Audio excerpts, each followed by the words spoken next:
อันโยดเบิ่งแง่จะคือได้ยักษ์ไป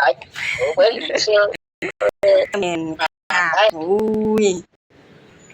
จะเบิ่งยังจะเบิ่งเงา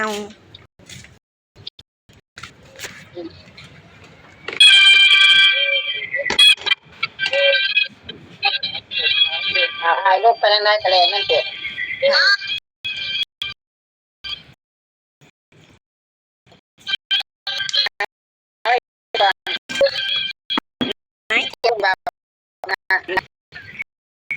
ตุ้นจริงเลยพี่ไปหมูซุนค่ะจบค่ะนั่งบ่ลูกพี่ตัวกับพี่จ้องแหน่ดังเบิ่งอาจารย์เลยจริงจริงเนี่ยจริงเนี่ยค่ะได้เบิ่งเบิ่งไว้นำแมว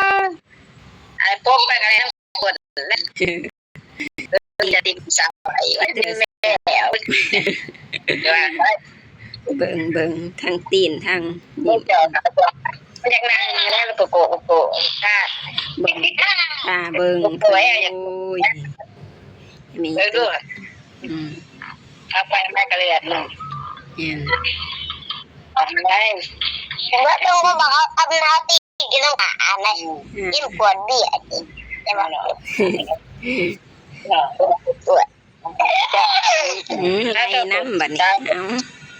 ไล่น้ำนั่น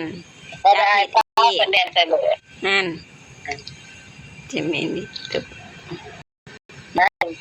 ไอ้บุกเปิดให้เบิ่งแล้วบัดนี้อาจารย์นี่จีจ่าสวัสดีนี่เขาได้เบิ่งมะนาวฮะ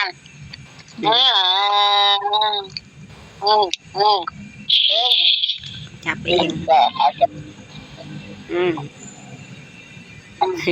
ไอ้ป๊บมาเด้อมาพี่เด้อไอ้ป๊บป๊บใหญ่นะ